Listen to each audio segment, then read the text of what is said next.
Cyril Ramaphosa campaigned to be the ANC president in 2017. He made and those who are in his slate, they campaigned under this clean governance, right? Under the so-called clean governance as the good guys against the bad guys. But now the revelations that are coming to the fore now points to the contrary.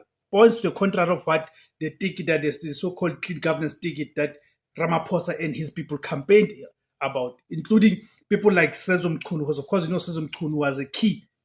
He remains a key cog in the Cyril Ramaphosa's machinery.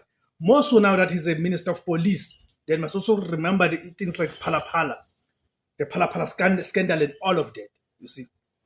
So it's a rapidly unfolding and highly sensitive situation right now in South Africa, right? With significant implications for the country, right? Serious implications for the country's fight